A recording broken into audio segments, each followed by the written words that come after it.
வணக்கம் நண்பர்களே, எல்லாரும் எப்படி இருக்கீங்க? நான் ரொம்ப நல்லா இருக்கேன். இன்னைக்கு வீடியோ வந்து என்னுடைய பிப்ரவரி 1 மந்த்துக்கான சேவிங்ஸ் எவ்வளோ வந்து சேவ் பண்ண முடிஞ்சது மணி அப்படின்றத அந்த வீடியோவில் வந்து பார்க்க போகிறோம். நான் வந்து நிறைய விஷயங்கள் வந்து ஒவ்வொரு டைமும் கற்றுக்கிறேன் அப்படின்றது தான் என்னுடைய சேமிப்பை பொறுத்த அளவுக்கு நான் கற்றுக்கிற பாடம் அதுதான். ஒவ்வொரு டைமுமே வந்து பணம் சேமிக்கிறதுக்கு நானுமே கற்றுக்கிட்டு தான் இருக்கேன் அப்படின்றது. இது ஏன் சொல்கிறேன்னா, ஒரு சின்ன சின்ன செலவுகளில் கூட எந்த அளவுக்கு வந்து பணம் சேமிக்கலாம் அப்படின்றது வந்து ஒவ்வொரு நாளும் நான் கற்றுட்ருக்கிறேன். அதை தான் நான் வந்து உங்கள் கூடயுமே ஷேர் பண்ணிக்கிறேன். இப்போ நிறைய பேர் கேட்குற கேள்வி என்னென்னா, ஹவுஸ் ஒய்ஃப்னால பணம் சேமிக்க முடியுமா அப்படின்னு கேட்டிங்கனாக்க, கட்டாயம் முடியும். அது எப்படி சேமிக்கலாம் அப்படின்னாக்க, நம்ம வந்து கொஞ்சம் வந்து சிக்கனமாக இருக்கணும். சிக்கனமாக இருக்கணும் அப்படின்றதுடைய மீனிங் என்னன்னாக்க, கொஞ்சம் சோம்பேறிப்படாமல் இருக்கணும். இதுவுமே சொல்லணும்னு நினச்சேன். ஏன்னா நிறைய பேர் இப்போ வந்து ரீசெண்டாக நான் பேசின வரைக்கும், நான் வந்து என்னுடைய ஃப்ரெண்ட்ஸுங்க கிட்ட, அதுக்கடுத்து அவங்களுக்கு தெரிஞ்சவங்க கிட்ட அப்படியெல்லாம் வந்து கேட்ட வரைக்கும், நிறைய பெண்கள் வந்து பணத்தை வந்து சேமிக்க முடியலை அப்படின்றதுக்கு காரணம் வந்து அவங்களுக்கே தெரியாமல் அவங்களுடைய சோம்பேறித்தனம் தான் காரணமாக இருக்குது. இது வந்து ஒரு சின்ன சின்ன விஷயம் தான். அதை வந்து மாற்றிக்கிட்டோம் அப்படின்றப்போவே அதுல இருந்து நம்மளால பணம் சேமிக்க முடியும். அதெல்லாம் என்னென்ன அப்படின்றதெல்லாமே இப்போ ஒவ்வொன்றா சொல்கிறேன் நான். இதில் சொல்லக்கூடிய விஷயங்கள் வந்து ஒரு சிலருக்கு வந்து ஓகேவா இருக்கும். ஒரு சிலருக்கு வந்து டென்ஷன் ஆகிற மாதிரி இருக்கும். இது வந்து அவங்கவுங்களுடைய மனநிலையை பொறுத்தது. நம்ம பண்ணுற மிஸ்டேக் என்ன அப்படின்றத தெரிஞ்சுக்கணும் அப்படின்றப்போ, நம்மளை பற்றி நம்ம ஃபஸ்ட்டு தெரிஞ்சுக்கணும். என்னை பொறுத்த அளவுக்கு நான் கேட்ட வரைக்கும், நான் பார்த்த வரைக்கும் என்ன வந்து ப்ராப்ளம் அப்படின்னு பார்த்தீங்கன்னாக்கா, பணம் சேமிக்கிறதுல என்ன ப்ராப்ளம் அப்படின்னு சொல்லி பார்த்தோம்னா, நிறைய பேத்துக்கு வந்து சோம்பேறித்தனம் இருக்குது. அதாவது தன்னுடைய வீட்டுக்கு தேவையான விஷயங்கள் வந்து தானே செஞ்சுக்க மாட்டேன். அதுக்கு வந்து ஒரு பணம் செலவு பண்ணி அது மூலமா தான் அந்த பொருள் வந்து கிடைக்கணும் அப்படின்ற மாதிரி நினைக்கிறாங்க. இது வந்து ஒரு சின்ன சின்ன விஷயம்தான். ஒரு குறிப்பிட்ட டைம் ஸ்பெண்ட் பண்றப்போ நம்ம வந்து அது கூடவே சேர்த்து இந்த வேலையும் முடிச்சுக்கிட்டோம் அப்படின்றப்போ நமக்கு வந்து அதுல இருந்துமே பணம் சேமிக்க முடியும். அது என்னென்ன மிஸ்டேக் அப்படின்றத வந்து சொல்றேன். இப்போ வந்து ஒரு சாதாரணமாக நம்ம வீட்டுக்கு தேவையான மாவே எடுத்துக்கலாமே. தோசை மாவா இருக்கட்டும், இட்லி மாவு, இந்த மாதிரி வந்து ஒரு குறிப்பிட்ட டைம் ஒதுக்கி நம்ம நம்ம கிச்சனில் வந்து சமைக்கிறப்பவே இதையும் சேர்த்து போட்டு அரைச்சி வச்சுட்டோம் அப்படின்றப்போ ஒரு வாரத்துக்கு தேவையான அந்த செலவு வந்து மிச்சமாகும். இது வந்து நிறைய பேர் என்ன பண்ணுறாங்கன்னா, கடைக்கு போனோம், ஒரு மாவு பாக்கெட் வாங்கினோம் அப்படின்ற மாதிரி அதுக்கு வந்து ஒரு அமௌண்ட் வந்து ஸ்பெண்ட் பண்ணுறாங்க. குறைஞ்சபட்சம் வந்து ஒரு மாவு பாக்கெட்டு ஒரு சாதாரணமாக ஒரு வேளைக்கு நம்ம சாப்பிடக்கூடிய அந்த தோசைக்கா இருக்கட்டும், இட்லிக்கா இருக்கட்டும், இது மாதிரி மாவு பாக்கெட் வந்து மினிமம் வந்து ரூ. 20 ஸ்டார்ட் ஆகுது. அது வந்து பார்த்திங்கன்னா ரொம்ப குவான்டிட்டி வந்து ரொம்ப கம்மியாக தான் இருக்குது. கொஞ்சம் இந்த சூப்பர் மார்க்கெட்லலாம் வாங்கினோம் அப்படின்றப்போ ரூ. 40, ரூ. 50 அந்த ரேஞ்சில் வந்து இருக்குது. நம்மளால ஏதோ ஒரு நாள் உடம்பு முடியலை, நம்ம வந்து வாங்கினோம் அப்படின்னா ஓகே. இது வந்து ரெகுலராகவே வாங்குறவங்கலாம் இருக்கிறாங்க. வீட்டுக்கு வந்து ரெகுலராகவே கடை மாவு வாங்குறவங்கலாம் இருக்கிறாங்க. நம்ம கொஞ்சம் கண்ட்ரோல் பண்ணிக்கிட்டோம் அப்படின்றப்போ அதுல இருந்துமே நம்மளால சேமிக்க முடியும். இப்போ வந்து ஒரு 2 நாளைக்கு ஒரு டைம் ஒரு ரூ. 40 ஸ்பெண்ட் பண்ணுறோம் மாவுக்காக அப்படின்னாக்கா, கால்குலேட் பண்ணி பாருங்கள் ஒரு மாதத்துக்கு எவ்வளோ அமௌண்ட் வருதுன்ட்டு. இதுவே வந்து அந்த அரிசி வாங்குறதா இருக்கட்டும், உளுந்து வாங்குறதா இருக்கட்டும், அதுக்கு நம்ம போடக்கூடிய டைமாக இருக்கட்டும், இது வந்து ரொம்ப கம்மியாக தான் இருக்கும். நம்ம செலவு பண்ணுறதை விட இது வந்து கம்மியாக தான் இருக்கும். இதை வந்து ஒரு குறிப்பிட்ட டைம் ஒதுக்கி நம்ம செஞ்சுக்கிட்டோம், நமக்கு வீட்டுக்கு தேவையானதை நம்ம செஞ்சுக்கிட்டோம் அப்படின்றப்பவே நிறைய அமௌண்ட் வந்து சேமிக்க முடியும். இதை வந்து கண்டிப்பாக ட்ரை பண்ணி பாருங்கள். இதுல ஒருவேளை நான் சொன்ன அந்த விஷயம் வந்து உங்களுக்கு பிடிக்கல அப்படின்னாக்கா, அதை வந்து ஸ்கிப் பண்ணிக்கோங்க. ஏன்னா எல்லாருக்குமே வந்து இந்த விஷயம் வந்து ஓகேவா இருக்காது அப்படின்றதுக்காக சொல்றேன்.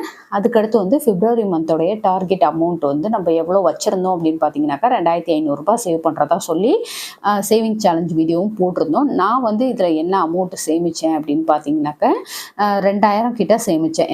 டெய்லி நான் உங்களுக்கு எப்படி எடுத்து வைக்கணும்னு சொல்லியிருந்தேனோ அதே மாதிரி தான் நானே எடுத்து வச்சேன். இது வந்து போஸ்ட் ஆஃபீஸில் அப்பப்போ சரவணா அக்கௌண்ட்டில் அமௌண்ட் போட போகிறப்ப நான் இதையும் சேர்த்து போட்டுட்டேன். ஏன்னா கையில் வச்சிட்டு இருக்க முடியாது அப்படின்றதுக்காக. அதுக்கடுத்து வந்து இது இல்லாமல் எக்ஸ்ட்ராவாக வந்து மளிகை ஜாமான் வாங்கினதில் ஒரு ரூ. 1000 சேவ் பண்ணேன் அப்படின்னு சொல்லி உங்களுக்கு வீடியோ போய் போட்டிருந்தேன். எப்படி வந்து வாங்கியிருந்தேன் என்ன அப்படின்ட்டு. இந்த இடத்துல வந்து மளிகை ஜாமான் அப்படின்றப்போ ஒரு சில விஷயங்கள் சொல்லணும். நிறைய பேர் வந்து அதில் கமெண்ட் பண்ணியிருந்தீங்க. சோப்பு, ஷாம்பு இந்த மாதிரி ஐட்டம், அதுக்கடுத்து வந்து ஆயில் பற்றியெல்லாம் நீங்கள் அதில் போடலை அப்படின்னு சொல்லிட்டு நான் வந்து ஒரு சில வீடியோவில் வந்து சொல்லியிருந்தேன். ரெகுலராக பார்க்குறவங்களுக்கு தெரியும், புதுசாக பார்க்குறவங்க அப்படின்றதுனால கேட்டிருப்பீங்கன்னு நினைக்கிறேன். இப்போ வந்து மளிகை ஜாமானில் வந்து நான் சொன்ன ஐட்டம் போக இந்த ஆயிலெலாம் பார்த்தீங்கன்னாக்கா, கொப்பரை தேங்காய் கொடுத்து நான் வந்து வாங்கி வச்சுப்பேன். தேங்காய் எண்ணெயெல்லாம் அரைச்சி வச்சுப்போம், அந்த மாதிரி தான் பண்ணுறது. அதுக்கடுத்து இந்த ஷாம்பு, சோப்பு, துணி துவைக்கிறதுக்கு இந்த மாதிரி விஷயங்கள்லாம் வந்து டிமார்ட்ல வந்து ஒரு 2-3 மாசத்துக்கு ஒரு டைம் இப்படி வந்து பர்ச்சேஸ் பண்ணி வச்சுக்குவேன். கிட்டத்தட்ட அது வந்து ஒரு 3 மாசம் 4 மாசம் இப்படி வர்றது மாதிரி வாங்கி வச்சுப்பேன். அது வந்து எனக்கு கொஞ்சம் விலையும் கம்மியா இருக்கு அப்படின்றதுனால அந்த மாதிரி வாங்கி வச்சுப்பேன். இதெல்லாம் வந்து இதுல இந்த மளிகை சாமானோட சேர்த்து வாங்கிட்டு இருக்க மாட்டேன். அதுக்காக தான் அதெல்லாம் வந்து காட்டல. அதுக்கடுத்து வெஜிடபிள்ஸ்ல வந்து ரூ. 800 இந்த மந்த் வந்து மிச்சப்படுத்தினேன். வெஜிடபிள்ன்றப்ப நம்ம வந்து போய் ஹோல்சேல் மார்க்கெட்ல வாங்குவேன் அப்படின்னு நான் ஏற்கனவே சொல்லியிருக்கேன். அந்த மாதிரி அந்தந்த வாரத்துக்கு என்ன தேவையோ வேஸ்ட்டும் ஆகக்கூடாது. அதே சமயம் வந்து கரெக்டா யூஸ் பண்ணிக்கணும் அப்படின்றதுனால எனக்கு என்ன தேவையோ அது மட்டும் வாங்குவேன். ஹோல்சேல் மார்க்கெட் அப்படின்றப்போ கடைங்களுக்கெல்லாம் மொத்தமா என்ன விலை கொடுக்குறாங்களோ அதுதான் நமக்கும் கொடுப்பாங்க அப்படின்றப்ப நல்லாவே வந்து அதில் மிச்சப்படுத்த முடியும். அதனால தான் எனக்கு வந்து இந்த அமௌண்ட் வந்து மிச்சப்படுத்த முடிஞ்சுது. அதுக்கடுத்து வந்து ட்ராவல் டைமில் வந்து அதுலேயுமே ஒரு அமௌண்ட் மிச்சப்படுத்த முடியும். ஏன்னா நான் ரெகுலராக திருவானைக்காவல் கோயிலுக்கு அதுக்கடுத்தது மாதிரி எங்கேயாவது வெளில போகிறேன் அப்படின்றப்போ போகிறப்பையோ இல்லை வர்றப்பையோ என் ஹஸ்பண்ட் கூட்டிகிட்டு வந்துடுவாங்க. மிச்ச டைமுக்கு வந்து ஆட்டோவில் போய்க்க சொல்லுவாங்க. அந்த மாதிரி கொடுக்கக்கூடிய அமௌண்ட்டை வந்து செலவு பண்ணாமல் தேவையில்லாமல் ஒரு ஆளுக்காக ஆட்டோ யூஸ் பண்ணாமல் நான் வந்து பஸ்லேயே வந்துடுவேன். இந்த மாதிரி எல்லாம் பண்ணுறதுனால தான் என்னால் அதுலேயுமே ஒரு அமௌண்ட் வந்து சேவ் பண்ண முடிஞ்சுது. அதுக்கடுத்து வந்து வருஷத்துக்கு தேவையான மசாலா பொடி எல்லாமே வந்து வீட்டில் அரைச்சிப்பேன் அப்படின்றப்போ இந்த வருஷத்துக்கு வந்து சம்மர் ஸ்டார்ட் ஆகிடுச்சுன்றதுனால எல்லாமே அரைச்சிக்கிட்டேன். அதுக்கான அந்த பொருட்கள் வாங்குறப்ப அந்த மசாலா பொடியை அரைக்கிறதுக்கான அந்த மளிகை ஜாமான் வாங்குறப்போ அதுலேயுமே என்னால் வந்து ஒரு குறிப்பிட்ட அமௌண்ட் வந்து சேமிக்க முடிஞ்சுது. இது எல்லாமே சேர்த்து தான் இந்த டைம் வந்து என்னால் ஒரு தொகை வந்து சேமிக்க முடிஞ்சுது. அது என்ன அமௌண்ட் அப்படின்றத இப்போ பார்க்கலாம். இதுதான் அந்த அமௌண்ட். இதில் பார்த்தீங்கன்னாக்கா ரூ. 2760 இருக்குது. இப்போ நான் மேற்கொண்டு சொன்னது மாதிரி இந்த மாதிரி விஷயங்கள்ல தான் என்னால் வந்து சேமிக்க முடிஞ்சுது. நம்ம வந்து கொஞ்சம் சிக்கனமாக இருந்தோம் அப்படின்றப்போ நிச்சயமாக நம்மளால் வந்து சேமிக்க முடியும். அதுக்கு வந்து செல்ஃப் கண்ட்ரோலும் முக்கியம். இப்போ நான் பார்த்தீங்கன்னாக்கா எனக்கு கொடுத்த அமௌண்ட்டில் ஆட்டோவில் வர்றதுக்கு தெரியாமல் இல்லை. இருந்தாலும் ஒரு ஆளுக்காக எதுக்கு ஸ்பெண்ட் பண்ணிக்கிட்டு அந்த அமௌண்ட்டை எப்படி பார்த்தாலும் மினிமம் ஆட்டோ அப்படின்னு சொல்லிட்டு போனோம்னாக்கா ரூ. 100லேருந்து ரூ. 150 ஆகும். அந்த அமௌண்ட்டை எடுத்து வச்சுட்டு பஸ்ஸில் வந்தோம் அப்படின்னாக்கா ஒரு ரூ. 10லேருந்து ரூ. 20 முடிஞ்சு போயிடும். அந்த மாதிரி கொஞ்சம் வந்து நம்ம செல்ஃப் கண்ட்ரோலாக இருந்து சேவ் பண்ணுறது தான் இந்த மாதிரி அமௌண்ட்டு. இப்போ இதை வந்து என்ன பண்ணுவேன்னாக்கா போஸ்ட் ஆஃபீஸில் போட்டு வச்சுப்பேன்.